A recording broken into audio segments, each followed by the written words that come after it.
Je crois que l'une des erreurs fondamentales que nous avons faites en tant que nation au lendemain du départ de Jean-Claude Duvalier, c'est que on a voulu effacer le duvalierisme en voilà bon, littéralement voilà de l'histoire d'Haïti.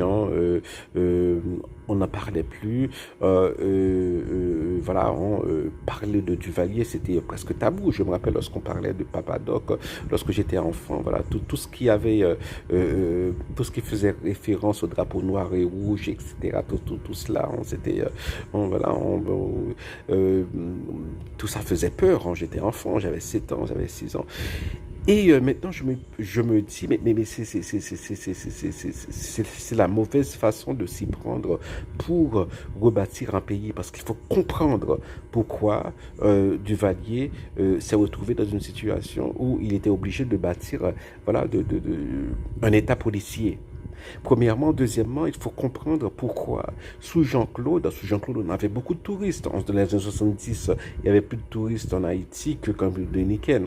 Voilà, donc bien entendu, sous Jean-Claude, il y avait beaucoup de violations. Jean-Claude Duvalier, il y avait beaucoup de violations des droits humains. Mais, euh, mais, euh, mais, mais ça n'exclut pas de vraies avancées dans le sens du développement. La preuve Pinochet, la preuve Balaguer. Voilà. Donc, et euh, essayer d'effacer complètement cette période duvalieriste euh, sans la comprendre, sans en comprendre, enfin, sans, voilà, l'étudier de près. Je crois que ça a été une erreur, voilà, qu'on a faite. Voilà, c'est pas, on dit que, alors je suis pas psychologue, mais la réflexe des parents qui viennent de perdre un enfant, par exemple, c'est voilà, c'est c'est d'enlever tout ce qui rappelle cet enfant. Apparemment, voilà, c'est la mauvaise stratégie. La bonne stratégie, c'est de pouvoir affronter, voilà, bon, c'est cette, voilà, ce départ-là.